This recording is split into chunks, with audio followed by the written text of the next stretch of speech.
Mayday, mayday, here. 782, we have smoke in the cabin.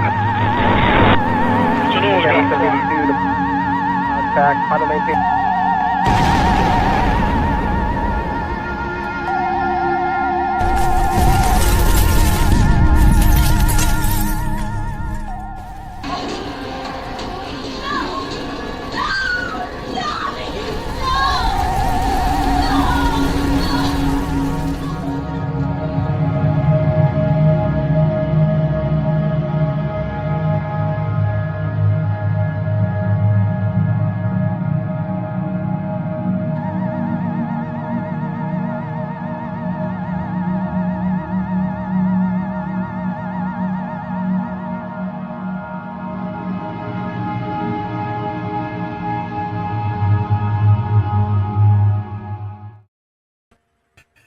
Good evening and welcome to the April 2026 transmission of Galactic Terrors, the online reading series that scours the known universe for scary stories, strange tales, weird horror, and all sorts of literary oddities from the most imaginative authors, writing in a variety of fascinating genres. I am James Chambers, and with me is my co-host, Carol Gyzander.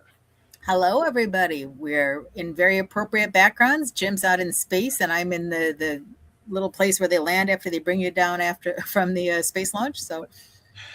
And we have a very special program tonight, very apropos of space and other dimensions.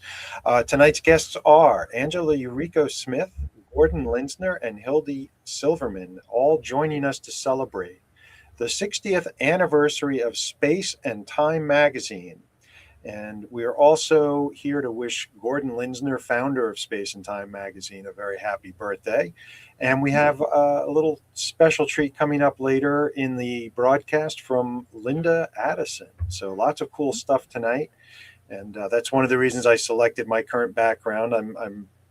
I'm so excited. I've been having so much fun following the Artemis 2 mission, watching the launch, seeing the photos, just tracking it. It's just so exciting in a way that we haven't seen anything exciting like this for a long time. And I feel like it's such a relief from a lot of negative stuff going on to see this great step forward, hopefully. And, it's true. And you know, Jim, it's been 50 years since we've had somebody up in space doing this, but Space and Time magazine started 10 years before that. That's right. Yes. I think if you zoom in that picture behind me, there's a copy of Space and Time on the moon. Yeah. That Gordon made sure got there. But no, we're going to have a great discussion tonight. Lots of fun. We have some readings, some chatter about Space and Time.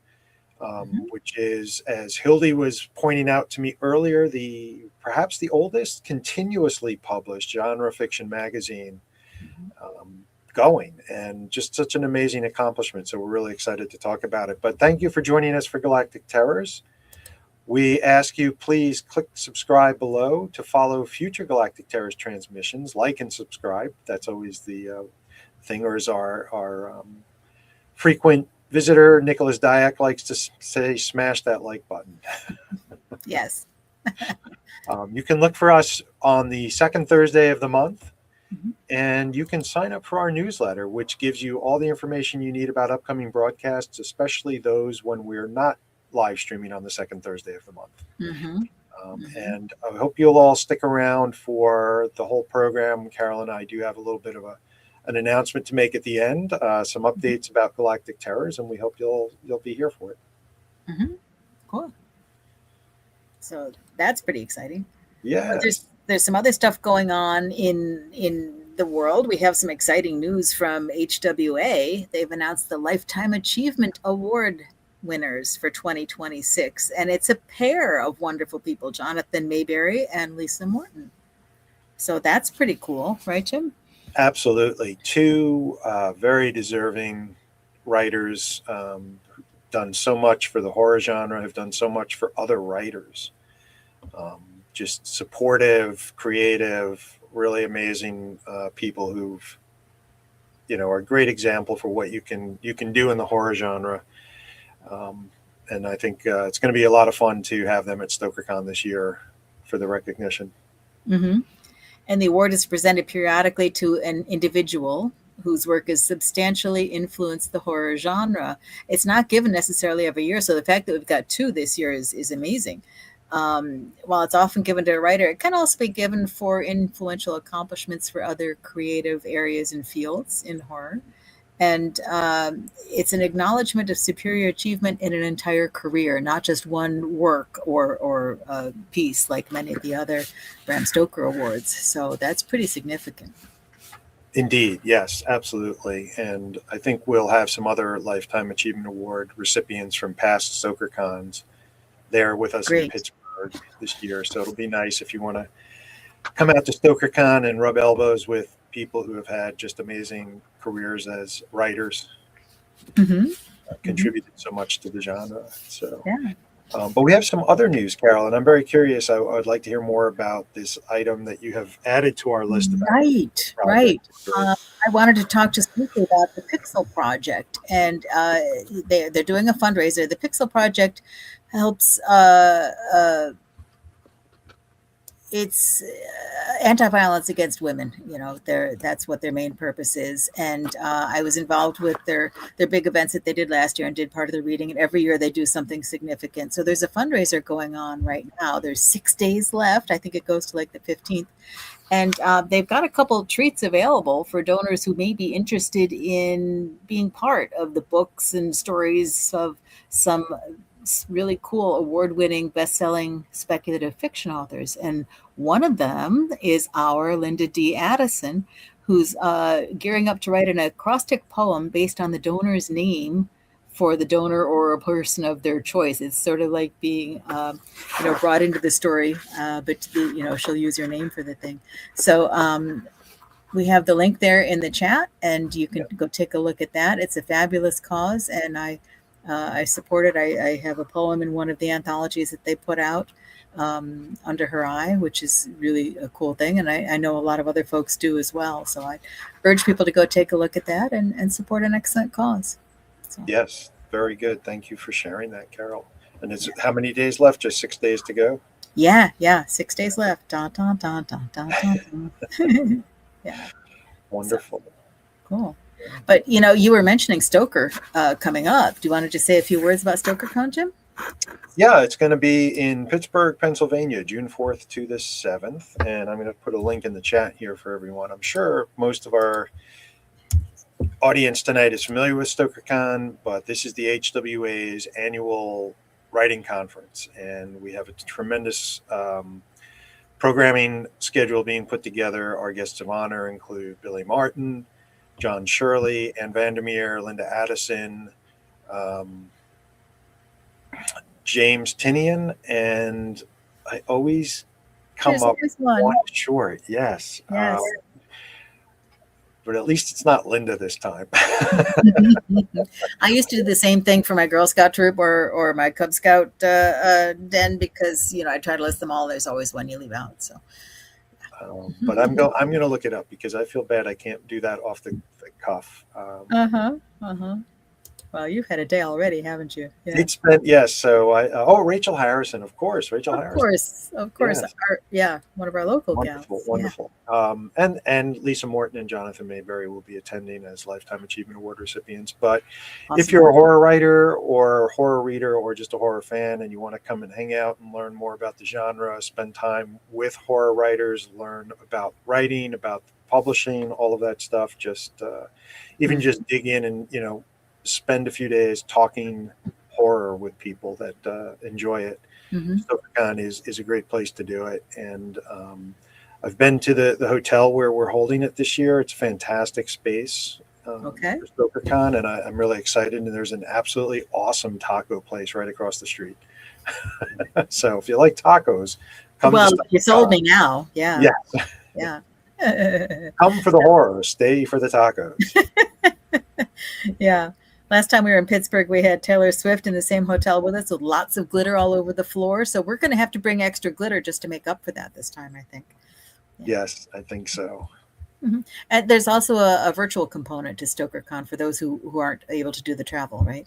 Correct. There will be virtual StokerCon, which if you can't make it to Pittsburgh, definitely check that out. one of the really cool things about Virtual StokerCon is that when you sign up for it, you get at least 20 on-demand panels for this year. So we're in the process of recording about 20 or so panels for Virtual StokerCon 2026. Mhm. We will also be live streaming about 40 panels from Pittsburgh. Wow. And in addition to that, you get access to recordings from the past StokerCons going back to 2022. What? So treasure trove of recorded panels, author readings, and things like that you can access and view and dig into. So make a pot of strong coffee and be prepared to sit in front of your computer. You don't want to miss any of it. That's awesome. Yeah. Oh, I didn't even know that there was the past history, but I have to say StokerCon is basically my favorite convention. And at any given hour or time slot, there is at least 3 out of the 5 things that I'm dying to do. So it's really nice to know that, some of the past years are still available. So that's great. Cool. Yes, you can always catch up if you miss a panel. Yeah, awesome. Right. Well, listen, we're here to talk about space and time, even though you're out in space right now, Jim. Yes. Yeah. So just tell everybody briefly, there have been 3 editors of Space and Time magazine. There was Gordon and then Hildy Silverman, and our current editor is Angela Yuriko Smith. So why don't we bring Angela on with us now and chat a little bit about the magazine, and then we'll get readings from the other 2. How about that? Sounds great. Yes. And Angela Yuriko Smith is a 2-time Bram Stoker Award-winning author, former president of the Horror Writers Association, and current publisher of Space and Time. As a publishing consultant and coach, she helps writers build sustainable careers rooted in art, not arson. Good choice. She writes Authortunities on Substack. Find her at authortunities.substack.com, and we'll be putting that in the chat. But let's welcome Angela.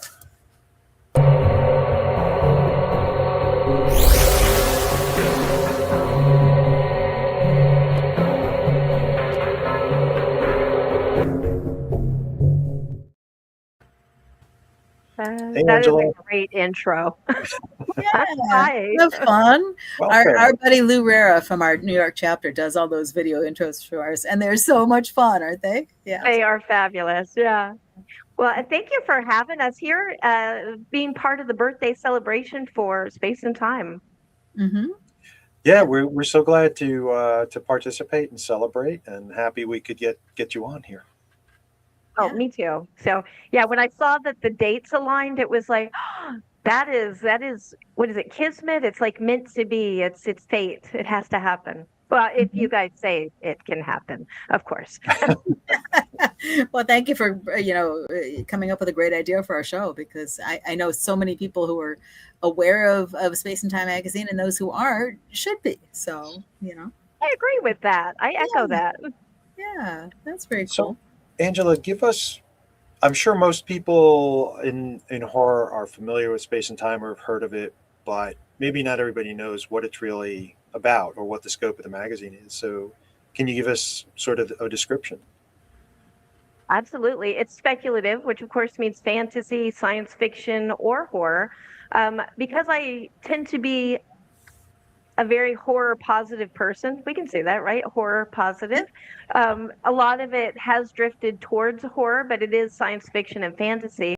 But we really like, especially during my time, the last 7 years, experimental things that make you think, things that break the walls of your mind a little bit and give you another perspective. And we just have wound up, I think because of the history that Gordon started and then Hildy sustained, we wind up having the best submissions. I mean, I'm just thrilled with the stuff that comes in. So it's been a real honor to be a part of it. That's awesome. That's awesome. Yeah. And I think it's really fun to look at things in a way that takes a slightly different twist on stuff, and that's what I've seen from some of the stories too. So yeah, that's what I've seen from some of your stories. I'm still thinking of the cat one. I can't remember the title now, but yeah, that was really good. Cool. Wait, so with this was a piece that Carol contributed? Well, I don't think it was to Space and Time. It was to an anthology, and I can't remember what it was. But yes, still sticks with me. Yes, I Yeah. just I had a cat one out in space, basically in the future for ferals. Yeah. Oh, yes. All right. Cool. Cool. Cats in space. I like it.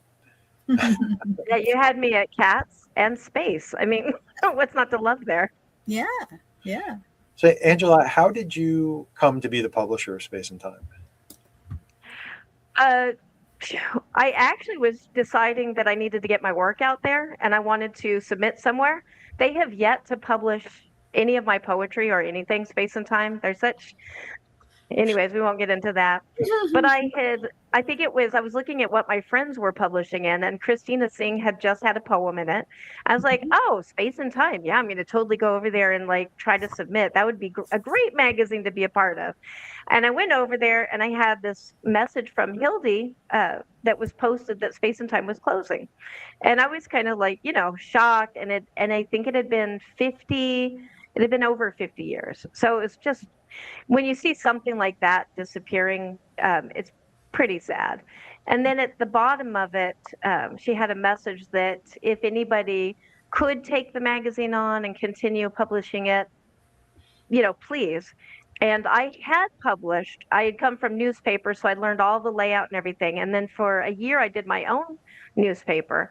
And then I decided, well, I'm not about that. I'm retiring from that. And so I was like, I could do that, but do I want to? And maybe I shouldn't admit this, but I was like, no, it's so much work. It's so much stress to publish, you really have to do it for the love of it. But then it was like 50 years, the history. So I did say yes. I just confessed to Gordon probably about a week ago that I had thought I'll just have it for like a year or two and then I'll pawn it off on somebody else. And here I still am. And now I have my claws in it and I love it. So, it'll be like as I'm sinking into my coffin, I'll be like, no, keep it going, carry the torch. But I really have fallen in love with everything that the magazine is. It has its own mind. I feel like it is an entity that exists on its own.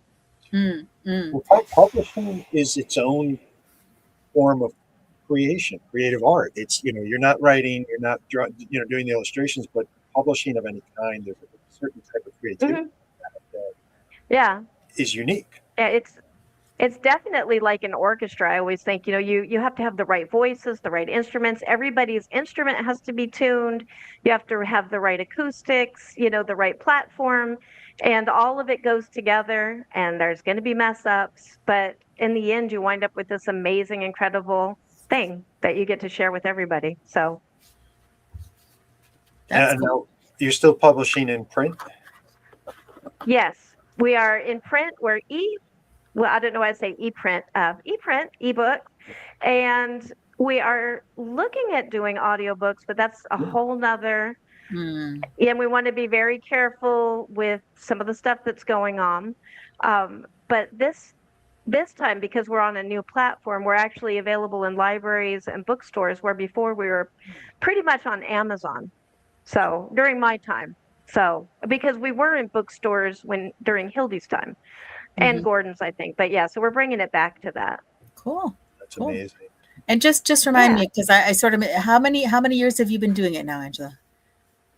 I think 7. I think I started in 2019. Okay. So yeah, it was like that whole I'm going to do this magazine. I have so many ideas. Oh, 2020. I survived. Whoa. Yeah.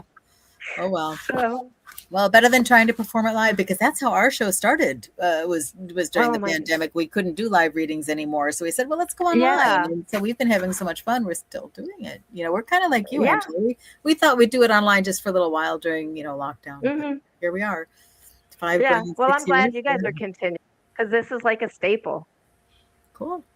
Well, we love and thanks to all the folks who tune in and listen to us chatter and listen to our readers and buy their books. And buying their books is good. Yeah, definitely. I don't know we why, love but I thought of surgical staple when you said that. I'm like, what is a surgical staple? You just get bloody and because we're horror, all that. Yeah, that's cool.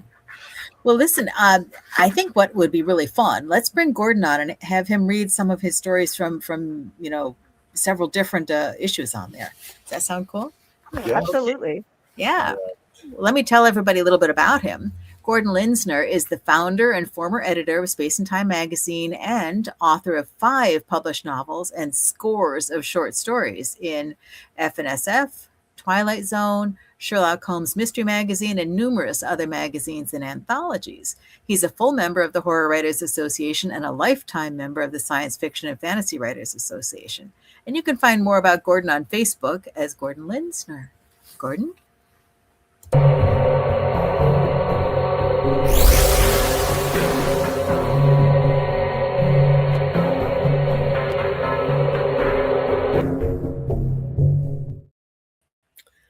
Oh, good evening. I'm going to read from 3 different issues. I want to do one that I was purely in, one that Hildy did, and the new one that Angela is doing now. So my first story I'm reading, called Best Laid Plans, and I've cut these things very short so I can fit them into the timing, is called The Best Laid Plans from Space and Time #1 in 1966. June 1948. 2 aliens, last of their race, visit Earth on a humanitarian mission, landing on a metropolitan hospital. Entering a nursery, they focus their ray on the mind of John Rice in his crib, transferring all knowledge of their civilization. And then they leave, never to revisit. Growing up, Rice believes in 50 years he could create a disease-free paradise. Utopia realized. But in 1966, a government letter arrives. America wars in Southeast Asia. Youths are drafted. Rice, while modifying Einstein's space-time theory, could not escape. Christmas Day, his troop enters a battlefield as Rice worked out a formula to add thrust to rocket ships. His fellow soldiers face a surprise attack. Rice concentrates on an antidote to cancer.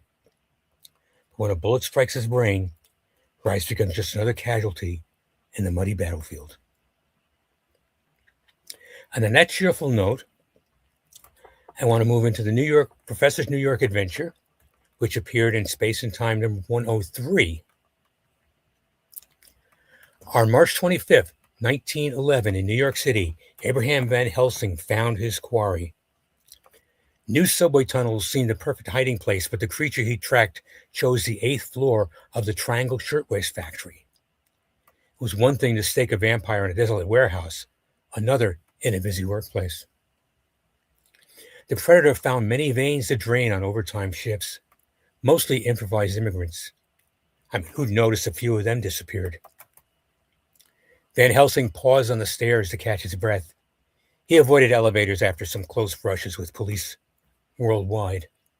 Officials frowned on corpse mutilation and possible murder. He couldn't carry wooden stakes up 8 flights, but there were other ways to end the creature. He could smell the undead's lair behind a false wall in Max Blanc's office. Blanc was out.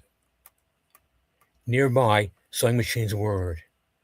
He thought they'd shut down at noon, but Blanc and partner Isaac Harris wanted a jump on their competition. Then Helsing stuffed newspaper along the false wall, then settled in Blanc's chair to wait. The bell marking the workday's end woke the professor. He cursed himself for falling asleep.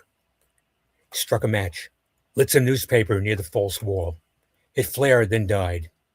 He lit another. That took hold. Perfect timing. He joined the fleeing crowd, assured the building itself was fireproof. Wood began to char as Van Helsing moved downstairs.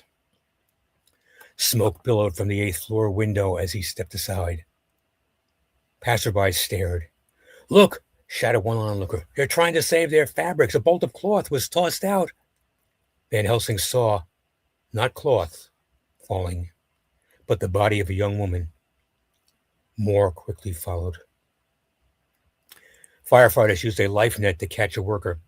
3 more leapt after her. All 4 bounced off, striking the pavement.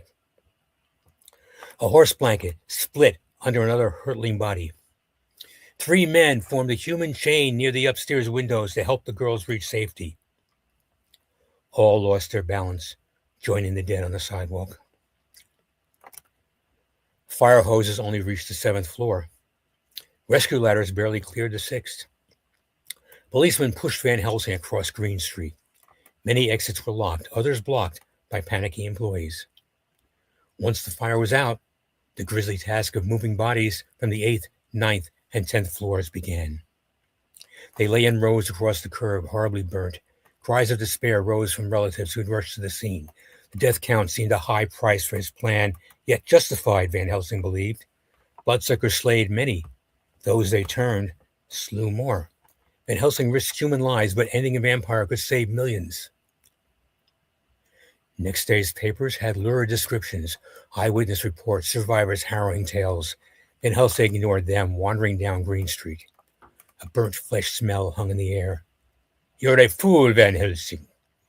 He stiffened. A graveyard stench wafted over his shoulder. "Can't be."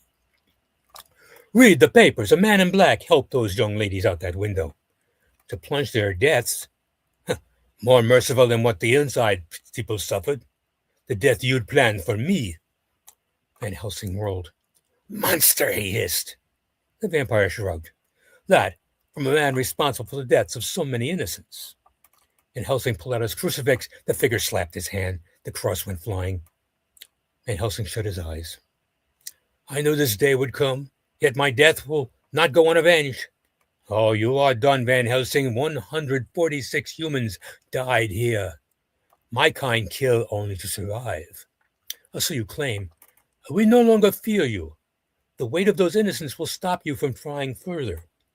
I will let you live with that on your conscience. What might be worse?" The vampire left.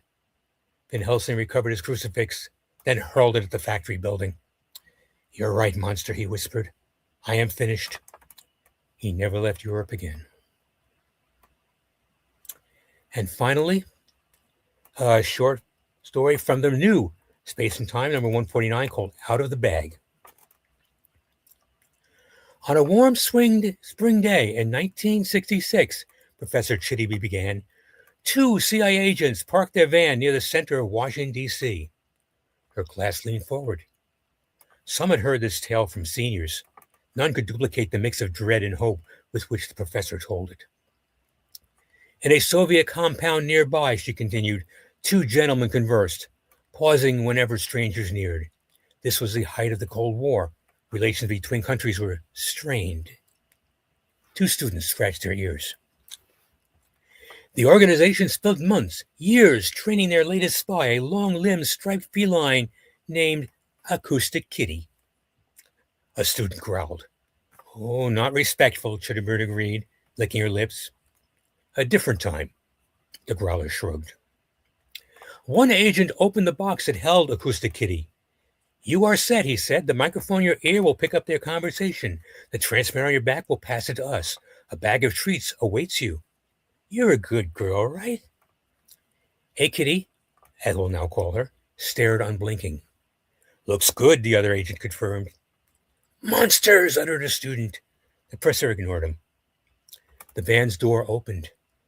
The agent pointed to the man in the park. A kitty got out and was run over by a taxi. Accident? Suicide? Never clear. Moans of horror filled the classroom. Professor let them fade. That is the most dramatic version of this tale. In another, the human sees a kitty's reluctance and aborts the mission.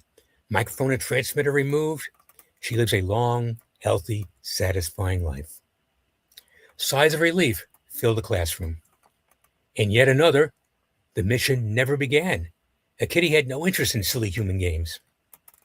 In still another, a kitty is rescued by felines from another timeline, brought safely to their world. The class issued deep, satisfied murmurs. And that same a kitty was my great-great-grandmother, Professor finished. Any questions? A dozen paws shot up. Professor Chittiby stroked her whiskers. A perfect response. Thank you.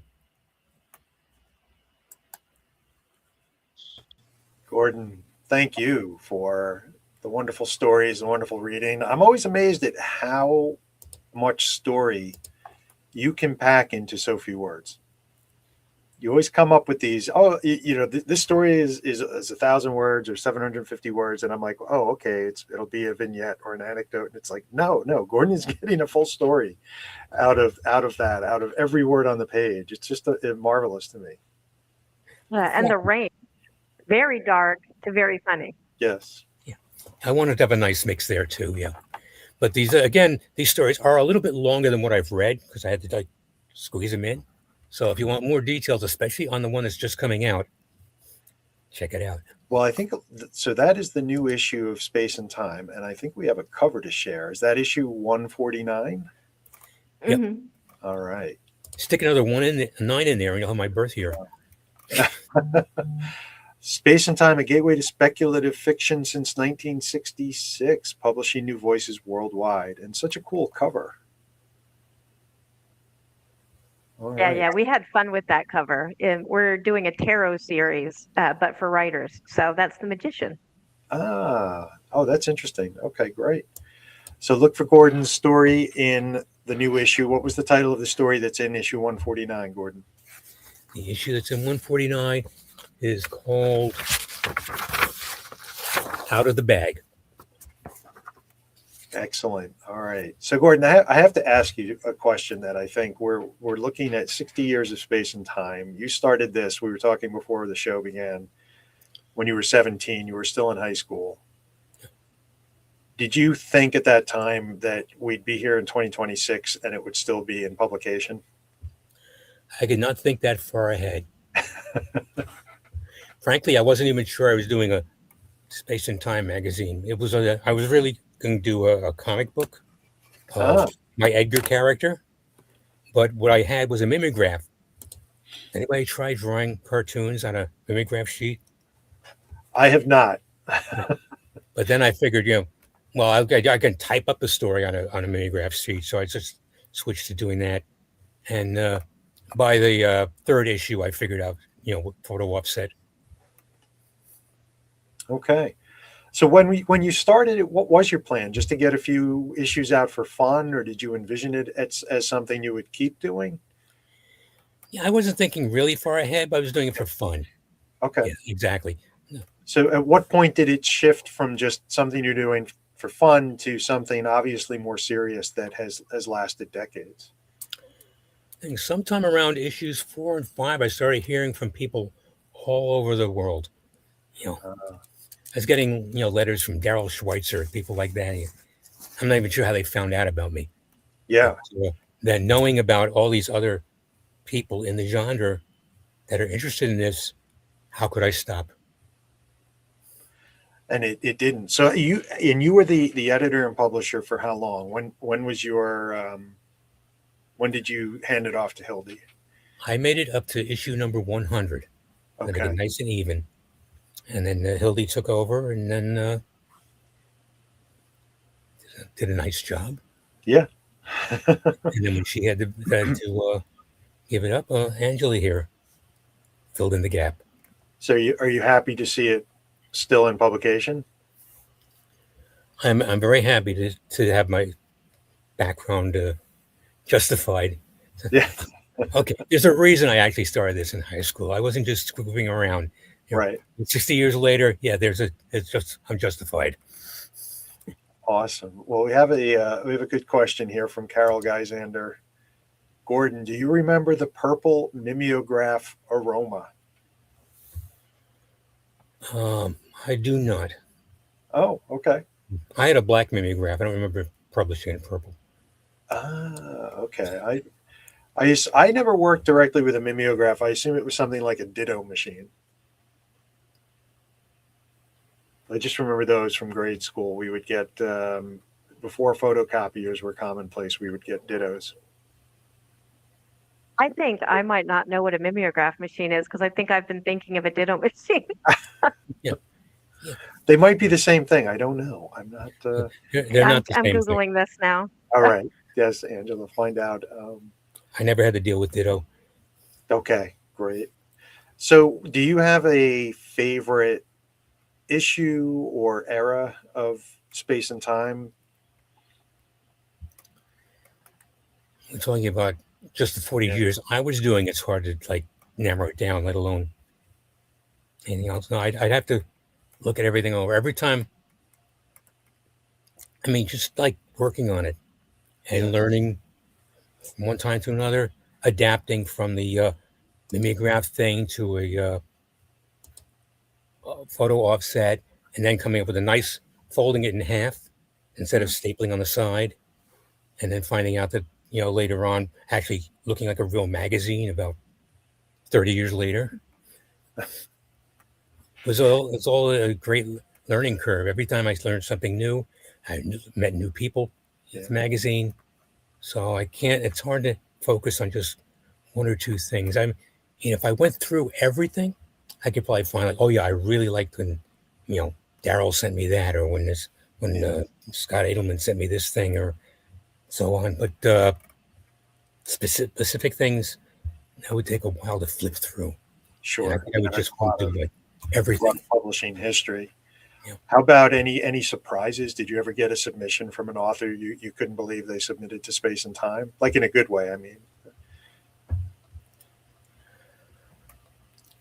Yeah, but now my brain is blank. Okay. No, I'm not surprised. I mean, you must have published everybody at some point. Yeah.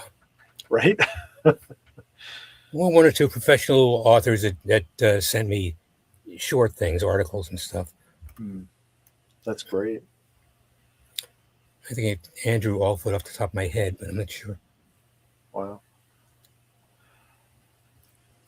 I'd have to flip through my entire 50 years of lists to double check. Angela could probably point things out faster than me. It's good, but I've been looking over at the difference between a ditto machine and a mimeograph machine.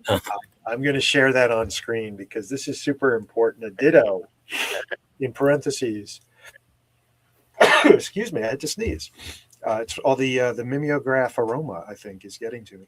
A ditto is a spirit duplicator, and mimeograph machines were competing pre-photocopier technologies used for duplication, differing primarily in chemistry and output appearance. Ditto machines used a purple alcohol soluble dye to make 50 to 100 copies. Mimeographs used a wax stencil and ink-filled drum to produce thousands of durable black and white prints. All right, big difference. So we are not off base. Yeah. Those are different machines. All right. Yeah, I'm just so impressed that it's called a spirit duplicator, the ditto was. So that is, everybody's going to have stories about ditto spirit duplicators. We have a little bit of additional information on this from Horror Words Podcast, which I believe is Charles Baruch. What you needed was an electro stencil, a machine that transferred plain paper drawings into stencils. Okay, that's another approach. It's kind of amazing to me how many different ways there were to reproduce and distribute printed matter in the 60s, 70s, and 80s compared to, everything now. We just do it on a computer. Yeah. That actually kind of leads me into a question that I have wanted to ask Gordon for a while, but I've always been a little bit cowardly. If you were starting the magazine again, what would you do differently? Oh, if anything. Well, I wouldn't have started with the mimeograph. I would have started with the way things are now, because it's much easier to just access printing today than it was to back when I'm in high school. Yeah. And I would probably, again, because I was starting in high school, I was just publishing, people I knew in high school, so my own stuff. And when the stuff started coming from other people, I'm not still can't remember exactly how they discovered me. But so if I was starting now, I'd probably be reaching out on my own first to see who would want to donate or contribute, rather. Not donate, I want to pay. I think writers have a sixth sense for publishing markets, Gordon. That's how they found you. They just sensed that there was this cool magazine that had entered into the world, and they figured out how to get stories to you. So. Yeah, I agree with that. All right. Well, I think we have Hildy Silverman ready to come on. So why don't we introduce Hildy, and then Gordon will come back. We'll have everybody back on afterward to do some more talking and chatting, and we have a special video to play from Linda Addison. But Hildy Silverman writes speculative fiction of all kinds, primarily for anthologies. Her story, The $6 Million Mermaid, was a finalist for the WSFA Small Press Award. Her novella, Invasive Species, was released in 2023 as part of the Systema Paradoxa Cryptid Crate series published by Eastbeck Books. She is a member of the Crazy 8 Press Authors Consortium and occasionally edits novels and short stories for others. From 2005 to 2018, Hildy was the publisher and editor-in-chief of Space and Time, a venerable magazine of fantasy, horror, and science fiction. She's a president of the Garden State Speculative Fiction Writers and a frequent panelist on the Science Fiction Convention circuit. And you can find Hildy at hildysilverman.com. Let's welcome Hildy.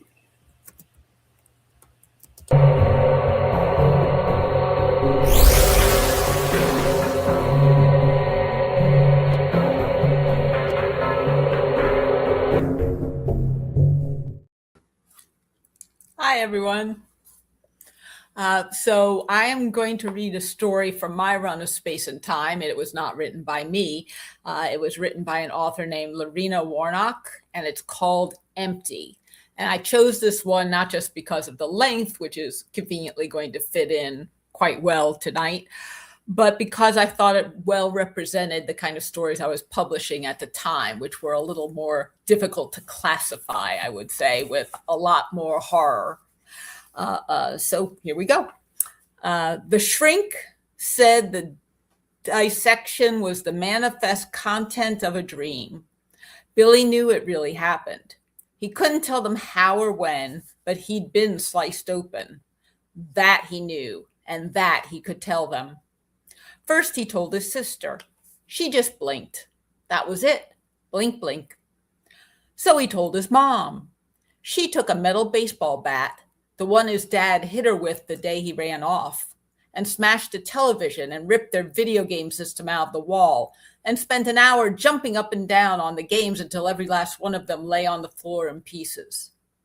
Then she went back to the window where she spent most of her time, went back to staring out at the community garden below. His sister came out of her room when the apartment was quiet again. She glared at Billy and walked over to her mother. "We could get food from the garden, Mama," she said casually. "No meat there, just veggies and herbs." Billy's mom stood up so fast her chair tipped over backward. The top of it hit the end of a fork on the edge of the counter. The fork flew through the air and smashed into the blue-green candy dish where Billy's father had left his wedding ring, still snug around his finger. They had long since disposed of the finger. The ring shot out across the room and hit Billy between the eyes. Billy tottered but kept his balance. "They use chemicals," his mother said. "But we're hungry," replied his sister. "I'm not hungry," said Billy, tracing the ring-shaped indentation on his forehead with his finger. "Shut up," said his sister. "They kill slugs," his mother stated. Her voice was flat, as though anyone listening should know very well the importance of slug murder. She reached down and set her chair upright. She sat. Billy tottered and said, "I'm going." He nodded to no one in particular. "Yes, I'm going." Billy walked out the front door into the hallway toward the stairs. He stepped over to dry rot at the bottom of the stairwell without thinking about it. The landlord refused to fix the bathtub in 1A until Fuzz's owner changed the litter box. Fuzz refused to use clean litter, so everyone else in the building just stepped over to dry rot with mumbled threats of a lawsuit if they fell through. Billy stopped in the doorway, looked ahead with a blank stare, then wandered out into the community garden. The residents, three falls, sorry, a little mistake there. The residents of the 3 falling down apartment buildings gathered on hands and knees in the dirt, tending the carrots and the tomatoes and the lettuce with their gentleness that they shared with their siblings or their spouses or their children. Billy stood barefooted in the middle of them with his ring welt and wide eyes. The little girl from apartment 4D looked up at him and gaped. He looked like a prophet. He put one hand on her head and gave her a slight crooked smile. "They cut me open," he told her. "They spread my skin out and pinned it to a rubber mat and looked inside my chest and stomach." The little girl gawked. "What did they see?" she asked. "Nothing," he whispered. Her mother noticed them then, saw Billy standing with his hand on her daughter's head like he was endowing her with some strange blessing or curse. She yanked the little girl away by one arm. The little girl swung around behind her legs and peered out from beneath flesh-covered bars. Billy stared at the spot where the little girl had been kneeling, then stared at the hand that had been on her head, then started walking again. He walked through the garden and the people moved away from him. The little girl from 4D kept watching him, wondered if the waters moved for Moses simply because Moses would not move for the waters. Billy walked into the street without looking. Halfway across, he turned around, came back to the garden. He looked up at his mother's window, plucked a carrot from the ground, popped it in his mouth, and just missed a beat-up speeding sedan as he jolted himself from the sidewalk to the road. Billy walked with the dirty carrot in his mouth like a cigarette just brought out of a full ashtray. The greens at the end of the carrot, limp and dangling, bearded his chin. Billy stopped at the bus stop on 4th and J. Two teenagers stood staring at the traffic. Billy stared at Teen 1 and Teen 2. "You sure 4:30?" one said. "Course I'm sure, you friggin' moron," replied 2. "Think they taught me nothing in 10th grade? Think I can't read a friggin' bus schedule?" They noticed Billy. Teen 1 looked him up and down. "Think this guy can read a bus schedule?" He laughed and guzzled the last half of his cherry soda. "They cut me open," Billy told them. "That's so," said Teen 2. "They spread my skin out and pinned it to a rubber mat and looked inside my chest and stomach." They gawked at him. The bus pulled up to the curb. "You're a friggin' freak," 2 told Billy, hoisting his backpack over one shoulder and climbing the stairs of the bus. "Total freak," 1 agreed, tossing his soda bottle toward Billy and following his friend. The bottle shattered on the sidewalk in front of Billy. Billy looked at it, looked at the bus driving away, looked at the glass. He put the carrot back in his mouth and walked across it. Billy walked into the community college. He'd been a student there a year ago. He sat down in a chair outside Dr. Otell's office. The other students called him Dr. Oh Hell. He'd been Billy's advisor when Billy still thought he wanted to be a biologist. Dr. Otell wouldn't have known Billy was there if he hadn't looked up and seen the blood pooling in front of his door. The teacher gawked at his former student, rushed for the first aid kit that he kept in the lab, came back and gawped a moment more. Billy just sat there with blood-smeared feet, one hand held out as though he was blessing some unseen entity, and an unwashed carrot with drooping leaves hanging from his mouth. Dr. Otell waved his hands back and forth in front of Billy's face. "Billy," he said. Billy looked up at his teacher, his chosen mentor, and grinned. "They cut me open," he said. Dr. Otell looked at Billy's foot. "I think you stepped on something, Billy." Billy shook his head. "They cut me open," he repeated. "They peeled back my skin and pinned it to a rubber mat." The words were muffled around the carrot, but Dr. Otell understood enough. He went into his office. He called 911. He told them he had a suicidal student bleeding to death in his hallway. When the EMTs arrived, they gave Dr. Otell a long lecture about what constitutes an emergency. "An educated man," they said, "should know the difference." Dr. Otell didn't reply. He just stood across the hall watching them bandage Billy's foot and waited for the moment of epiphany. "What's your name, son?" the eldest and most experienced EMT asked, as the youngest and least experienced of the group wrapped huge swaths of gauze over and under again. "Billy." What's your last name, son? They cut me open.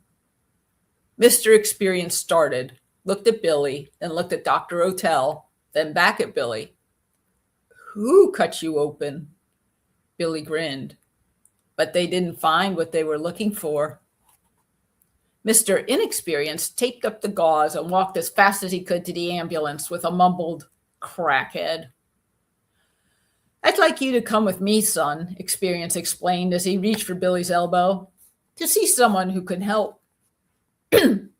Billy felt the pressure on his elbow, but he didn't stand up. It's okay, he told the older man. They didn't find what they were looking for. The EMT argued, son, if somebody's hurt you. His voice trailed off as he noticed the faint spread of a blackened bruise across Billy's forehead. A pale white dot remained between Billy's eyes. Nobody hurt me. They were just looking.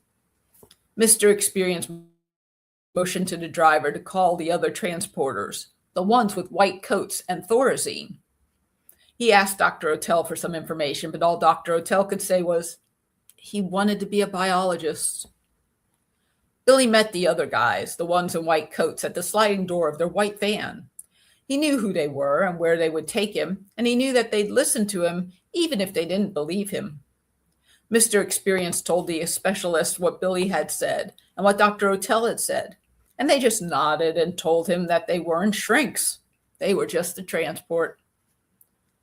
The van drove between two iron gates toward a huge white building. I've been here before, Billy told the driver. Really, the driver said, a question without the question mark. They cut me open. The driver sped up. They don't do surgery here, kid, he said. But they didn't find what they were looking for, Billy smirked. That's nice, replied the driver as he pressed on the brake. His coworker opened the door and leapt out before the van came to a complete stop. A little guy with beady eyes stood in front of a double door entrance to the hospital. It was easier to call it a hospital than what it really was. Billy limped to him. Hi, he said. Hello, Billy, the little man replied. They cut me open, Billy told him. What were they looking for this time, Billy? Billy's lip twitched in a half grin. My soul. Did they find it, Billy? He asked as they started climbing the stairs side by side. Billy shook his head. Well, that's good, Billy, the little man assured him. Yes, Billy agreed. Yes, it's good. The little man put his hand on Billy's elbow, steered him into the office, and closed the door. Billy walked to the center of the room. It's good they didn't find your soul, Billy, the man said as he stood in front of him. Billy nodded. Means you still have one, and that's good. He was trying to be convincing. He only convinced himself. Billy smiled, reached out his hand, and placed it on the man's head. Means I never had one, and that's real good, Billy replied. And then he started to squeeze.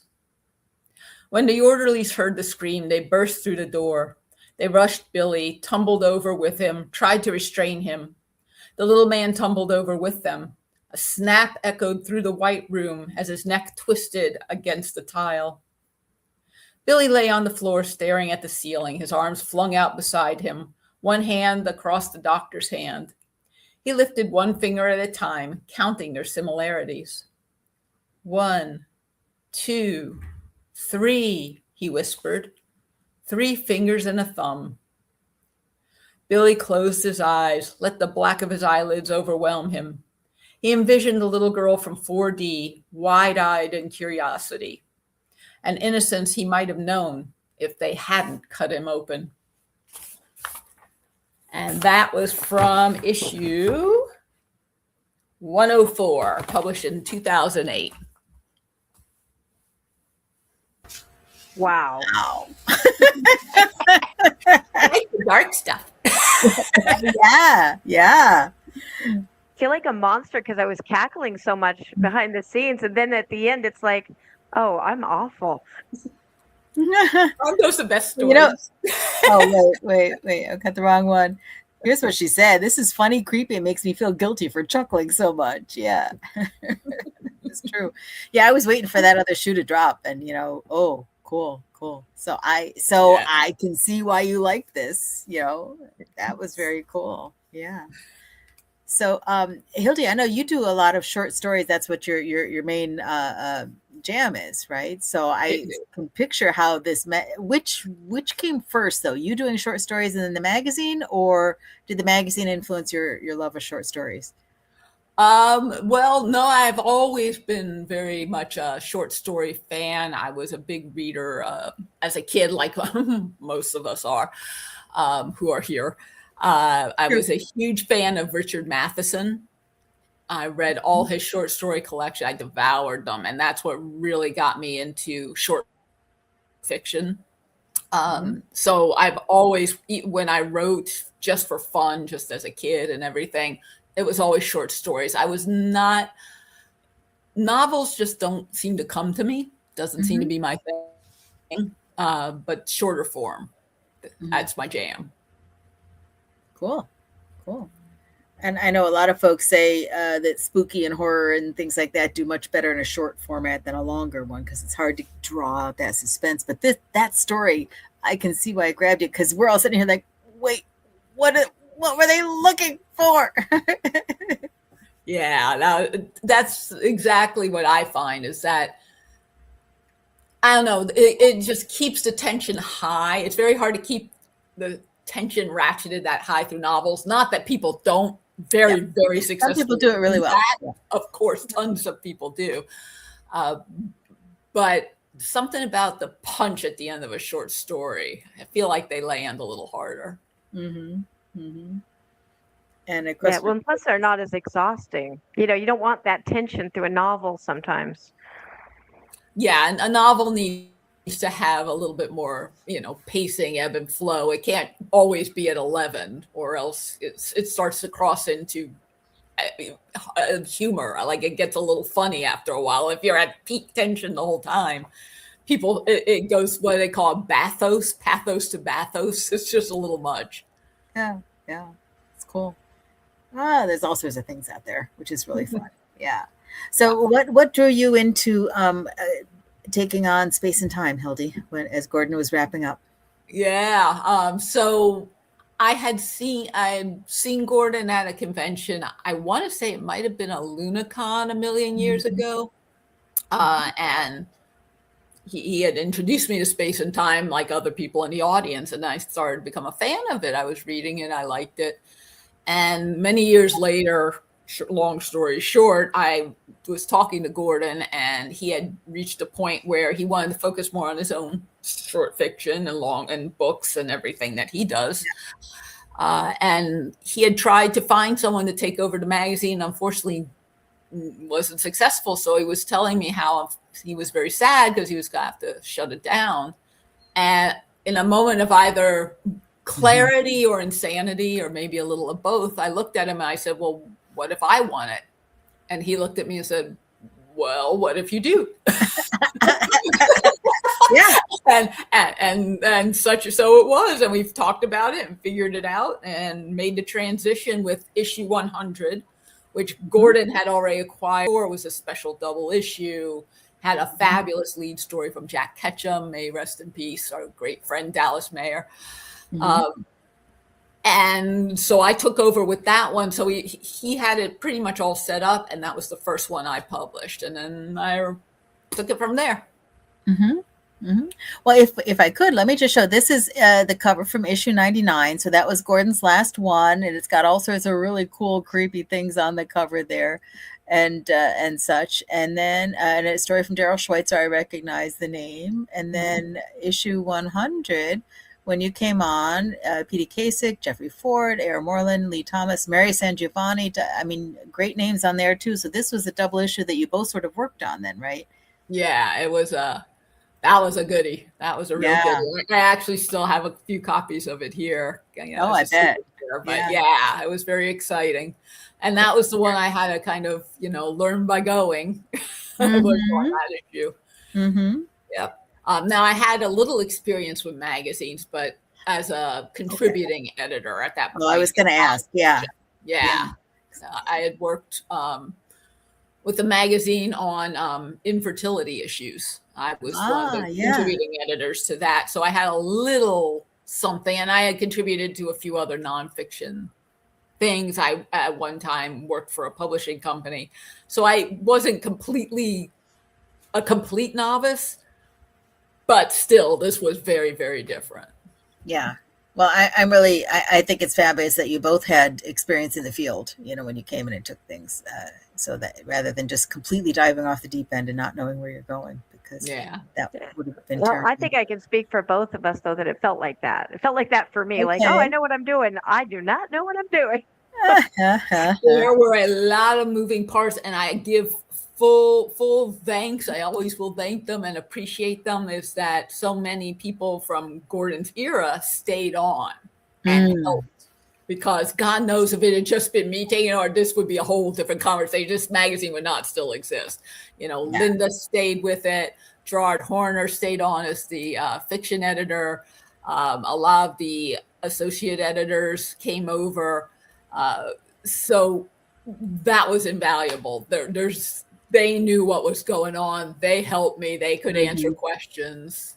Okay, so Gordon had clearly built a team, and you were able to slide in and work with the team. That's excellent. Yes. And of course, it's not like Gordon was like, yeah, you're on your own now, honey. He was extremely helpful too. Yes, Gordon is like that. That's true. And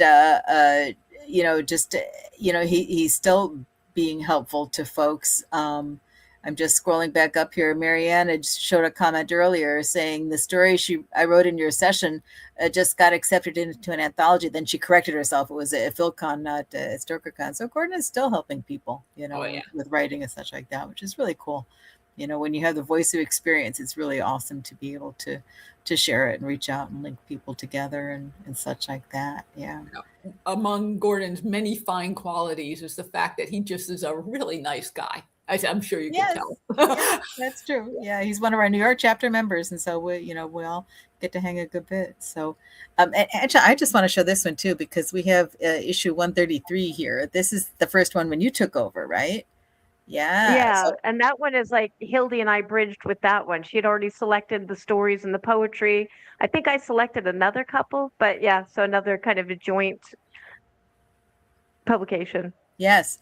And I just love the fact that Gordon has a story in there called A Door Opens, because you're taking over, and that's just like, that's just perfect, so it was very appropriate. Yes.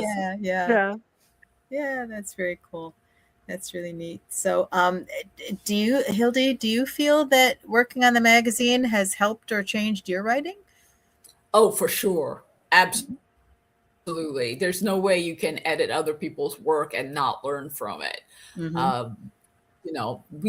We're very fortunate, and as Angela and Gordon said, we've gotten some fabulous authors submitting over the years, and just reading their stories and seeing what works in them and getting audience responses to their work. What did they enjoy, hearing the feedback from people, what they enjoy, what they got out of it. Tremendously helpful. I've had much the same experience in working in anthologies, and especially with an editorial team, and being able to share feedback and expertise. So that's terrific. That's really wonderful. Well, thank you so much for reading that story. And I can see why it was one that appealed to you, because it's wonderfully creepy. Yes. Yeah. It's, and not everything, of course, was horror in my time either. I used to say I like wacky blends of genres. So people who could cross their science fiction with horror, or steampunk fantasies, or whatever. I was looking for much like Angela, let's see what you can do. We don't have to find a category for it. And I think that's a lot of the authors we got at the level we got was because they had stories they couldn't place elsewhere, because they weren't easy to slot. They weren't in a simple niche. This is X genre. Yes. So often you need to, for a book, you need to be able to tell the publisher, put it on this shelf, at the bookstore. Yeah. Exactly. Oh, that's really cool. Yeah. Well, I think that's really a lot of fun. I have an idea, though. how about if we bring Jim back on and we talk a little bit more with stuff. Thank you for chatting a little bit, Hildy. I appreciate that. Jim, you want to jump back on and talk a little more? Hildy, we'll see you in a few minutes at the end. Okay. Yeah, here we go. I'm back. He's back. He's back. I have to say, there's something about this space thing that's going on that is making my green screen go completely berserk because look, I just I'm phasing in and out, you know, this is amazing. Well, I was thinking about, you described that as like where they go when they come back from space. Yes. And I'm thinking that's like where they go in all those old B movies where the astronauts come back from space and there's something wrong with them.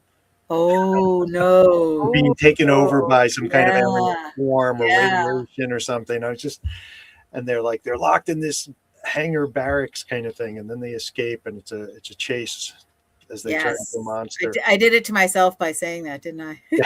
The radiation, Carol, you were exposed. Yeah, she glows in the dark, you know. Actually, I have my little pin on here. Y'all can't see it so well, but this is oh no, that makes it worse. It's a Clockwork Raven, and I had a story with that title, and I just found out last night it scared the bejesus out of me because it glows in the dark, and I've had it for years, and I didn't know it glows in the dark. It's like, what is that? What is that? So maybe there's this weird space thing going on. You unlocked a new feature. Yes, Yes, that's true. Yeah, we leveled up. Yeah. But I had to say, I'm a publishing nerd. I love the process of publishing, the business of publishing. I love talking about the editing and the composition of magazines and books and things. And I'm really just enjoying hearing the inside scoop on the history of space and time. Mm-hmm. It's very cool. It is a long and storied history. Yeah. Okay, I have a question. Jim and I have both edited anthologies separately and together. And one of the most fun and most difficult and most fun things is figuring out the order of the stories. So how does that work in a magazine, Angela? I don't know about Hildy or Gordon, but I cheat and I put poetry between the stories. Mhm. So I tried to get whatever, like in this issue, we have a story that featured a dragon, and then we happen to have a poem. And this just happens. It's magic. Linda picked the poem because Linda's a poetry editor. She picked the poem, and then I have fun trying to piece them all together like a puzzle. So that's how I do it. And that way you don't get the jarring effect of like this story, and then you're off in another world. Okay. Which, speaking of, did you guys notice your screens match? Like you guys are in the same dimension. Oh, look at that. Our circles are completing each other. Wow. I think you have a different configuration than I do. Oh, okay. Maybe. I don't know. I'm in the Never middle. mind then. No, the circle of your planet matches the circle of my my roof. Oh, yes. Okay. Yes. Yeah. It's not like on Zoom you can get who's going to be Mrs. Brady in the Brady Bunch. Yeah. That's a different. Well, I was really weirded out when he said we're in a different configuration because, like, are we? What am I seeing? I'm thinking Zoom, where like you can just wind up somewhere. But Yeah.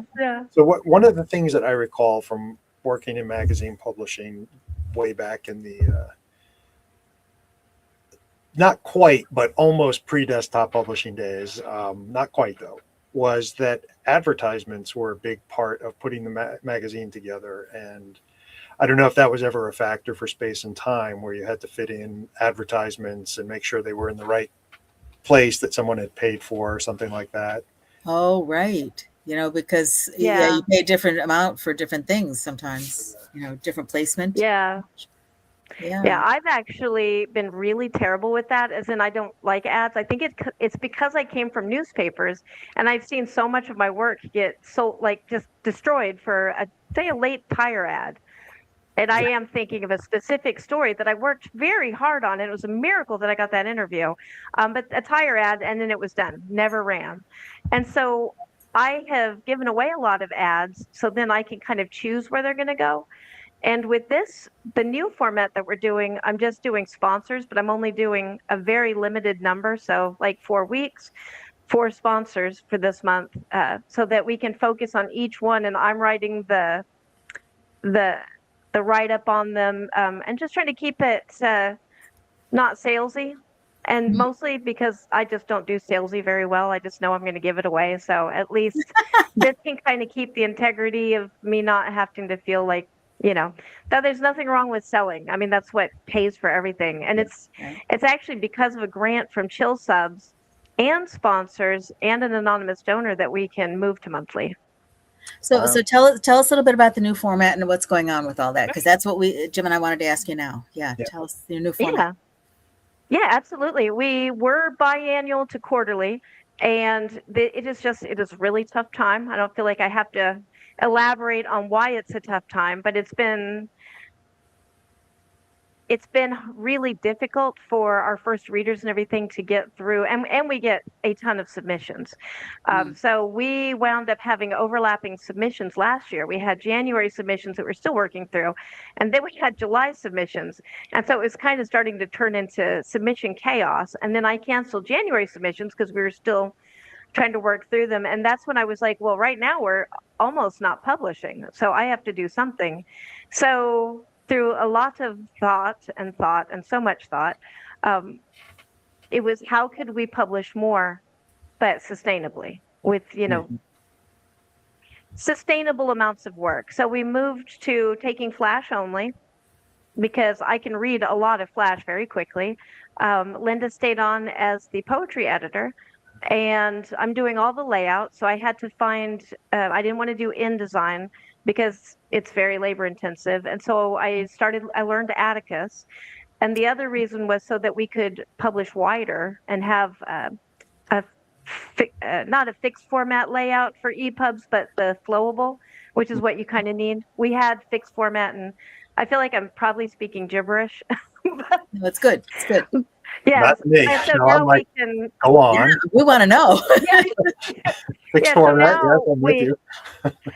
So now we're available in libraries. Of course, people have to request, so that's a huge thing. If you put us on your waiting list or request the issues, we have the ability to be in libraries and bookstores again, with EPUB and print, because of this change. And it's less glitzy. That's one of the sacrifices, is we used to be very graphic heavy. We just can't sustain that. We're going to have one issue, the best of. It's going to be a reader voted thing where everybody can vote on their favorite stories throughout the year. Then we're going to be giving away the Linzner Award, so you can guess where that inspired. And then that will be the issue that has got all the graphics and everything. And that way the main team can work on that one issue basically over a year and have a more sustainable workflow. And then I say this now, and this is the first day of the first new issue. But yeah, I've got the rest of it. Oh, yay! No, this is what I was talking about earlier. Is that such an innovative, creative way to look at publishing a magazine? And I love that. I love that you're coming up with a totally new approach to make it work and to come out more often, and still get sort of that best of issue, which will be sort of a showcase, which is wonderful.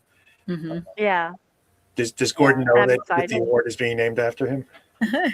He does. It was actually one of my plans. I think I mentioned in 2019, I had all these plans. We had actually rented a huge room and everything, and we were going to do an in-person book fair for local authors to introduce them to Space and Time magazine. And then 2020 happened. Yeah. I don't think I even got a refund as I'm thinking back on that. But and that was going to be the first Linzner, so that I could buy some trophies, and then we were going to do it mostly virtually, but then I could show the trophy and mail it. Right. That was before Zoom. I don't think I knew what Zoom was at the time, and Yeah. And things have changed so much. So speaking of change, I want to ask you one more thing. Are your submissions still through Duotrope's Duosuma, through their submission manager? Yeah. Okay, well then I'm going to go ahead and put the link here in the chat, because you need more stories being submitted to you. Clearly you do. Yes. Oh, no, feel free, because we just closed for this month, but we're doing it every month. It's opening on the 1st of every month. It's themed, so make sure you look at the theme. Okay. And that was also to help have like a shortcut of the stories have more cohesion, because we are using a theme now. Okay. So themed Flash and poetry, 1st to the 8th of every month. Okay. Terrific. And now we were talking about the sponsors, and so we do have one question from Jim Ryan, who's asking, do you have sponsor guidelines that can be checked out? Is that on the Substack website, or is that not there yet? Or No, if you look in the back of the issue, Okay. I do have the guidelines there. That's where you would find that out. But the guidelines are basically we only have 4 slots, so right to refuse, and we really want to look at what would benefit the community, the readers and the authors that we have. You know, very speculative things that would interest everybody at large. And then I'm writing up a write-up on it, kind of like a review, but without stars or anything like that. And then putting that in there. Yeah. Oh, that's And really, then we're covering them on the podcast and, you know, all the places. But yeah. And all those good places. Yeah. So, and so today is the day that it's out, right? yes, yeah. And if I look a Okay. little glazed over it all, it's because it was Yes. publishing day. And here I just put the link in the chat at Books to Read, and I will show everybody the cover one more time. Here it is, Space and Time, with your cool tarot image of this is the magician, you said? Yeah, the artist is Kira Starr. So I didn't do it, but Kira Starr is doing a tarot deck. So we're only going to do the 22 major arcana right now, but Yeah. each card is going to go with the theme. So we started out, this was Guard Your Gear, and Sorry, we thought Jim. the magician really represented that. Yeah. Whoever's in the middle gets blocked out by the cover. Right. I like how we just keep covering Jim up. Sorry about that, you know. No, that's quite all right. Yes, Yeah. I'm sure people would rather look at the covers of Space and Time than me. Yeah. Yeah. Well, listen, we also have something special to share from Linda. So why don't we have Gordon and Hildy come back on with us, and then we can do that. All right, Gordon, Yeah. Hildy, welcome back Yeah. to whatever temporo-spatial location this is. Yeah. So Angela, do you want to tell everybody what this clip is that we're going to show? And do you want to do her little bio, or if you don't want to, I can do that, whichever you want. Well, absolutely. I love Linda. I mean, who doesn't love Linda? I'll just say that. Like, Linda is pretty lovable. She's been a huge staple and a support to the speculative community, especially the poetry speculative community. And she's actually one of the people that got me into poetry. I had written poetry, and just having her support me so much. See, everybody loves and knows Linda. So super happy that she's got this message for us. Linda D. Addison is an award-winning author. If you didn't know, but everybody knows, but Linda D. Addison is an award-winning author of 5 collections and the first African-American recipient of the HWA Bram Stoker Award. She is a recipient of the HWA Lifetime Achievement Award and SFPA Grandmaster of Fantastic Poetry. And you can find out more about Linda at lindaaddisonwriter.com. Excellent. And she sent us something special for Gordon, right? Mm-hmm. Absolutely, for Gordon's birthday, because we're all celebrating that. All right, are we ready? Yep. Yeah.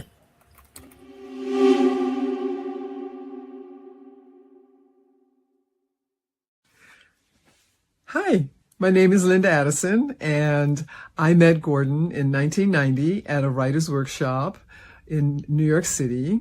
And later on, that workshop turned into the writers group, Circles in the Hair, and an opportunity in 1999 for me to become the poetry editor for Space and Time magazine. And that journey from then to today has just been wonderful. I enjoy so much and learn so much from reading others' poetry. I was given leeway to whatever I thought was, weird sci-fi, horror, fantasy to accept. And it's just been a joy and pleasure and continues to be. So here's to all of the history of Space and Time, and to you, Gordon. Love you, baby. Very nice. Yeah. That's very sweet. I believe everything Linda says and tells me. And yeah. Me too. Cool. Oh, shucks. Yeah. Well, all right. And I have one more silly thing I'm going to show. I didn't even tell Jim we're going to do this, but look. We got you a birthday cake. Oh. But since it is a horror show sometimes, but it would be a true horror if we all sang. So I'll just be good and we're not going to do that. But happy birthday, dude. So, yeah. You were just missing a clock. We had the space on the cake. Oh, right. We'll do the tick-tock. But there's a completely tangential anecdote. I was reading an article yesterday about the watches that the Artemis 2 astronauts are wearing right now. They have these fancy space watches that have both a digital face and an analog set of hands in case the liquid crystals in the digital face should freeze or become disabled. The analog will still work. Okay. Oh, interesting. But do they know how to read an analog clock? Because kids these days don't. They're not kids. I'm pretty sure they. They can probably even read cursive, right? Yes, exactly. And I think you can get something similar for yourself if you need that for only about $7,000. So. Okay. Speaking of sponsors, right? Yeah. Well, let's all chip in. We'll get one for Gordon for his birthday. Yeah. Right. Yeah, there we go. I think I've got like $20. It'll come in the mail someday, Gordon. Yeah. Watches in the mail. Can I pay in books? I'm going to send some books. Yeah. Yeah, that's really cool.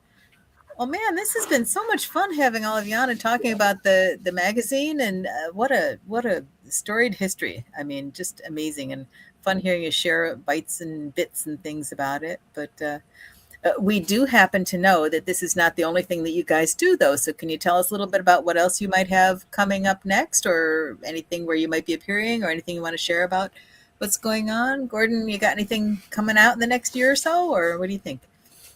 Well, a few stories here and there. Right now, I'm trying to work on a new Sherlock Holmes story for the new one that's coming out in a few months. So Cool.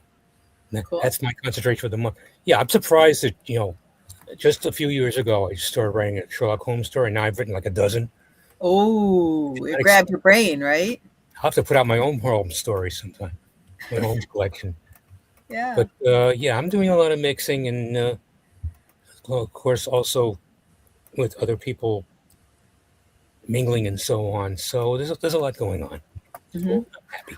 I'm hanging out with you guys. Yeah, that's cool too. Yeah, cool. And Hildy, how about you? Anything coming up in the next year or so? I know you did stuff with Crazy 8 and all too. Yeah, actually, I have quite a few things that are, for whatever reason, the publications are all coming out very soon at around the same time from different publishers. The most recent is Curiosity of Cats from E-Spec Books. Mm-hmm. It's a collection of steampunk with a kind of a sort of a horror theme to it. It's got to be released at Telltale Steampunk. I have a story in there about ghost cats, which is fun. I have a straight horror story coming up in a collection from Fortress Books on tiki horror. It's all vacation horror stories. I have a story that will come out in an anthology from Crazy 8 Press called Thrilling Adventure Yarns. It's actually Thrilling Adventure Yarns. I think we're on 4, and that's an anthology that pays tribute to the old pulps, so science fiction, fantasy, sword and sorcery, etc. I have a horror story in there, sort of Lovecraftian. And yeah, the next convention I'm going to be at will be Shore Leave in July. You're a longtime Shore Leave person, aren't you? Yes. Yes. Yeah. It's cool. Angela, how about you? I mean, aside from the fact that you're publishing in the first issue of a new format of the magazine today, I won't say what else do you have, but what's up with you? I was going to say 150, issue 150, but doing some teaching, a lot of teaching this year. So I'm getting ready to, I think it's May 5th, be teaching how to write short stories at Reedsy. Reedsy is doing an online convention, and I'll be taking over their short story contest that they do every week, the prompt contest. I was like, I'm making it Wow.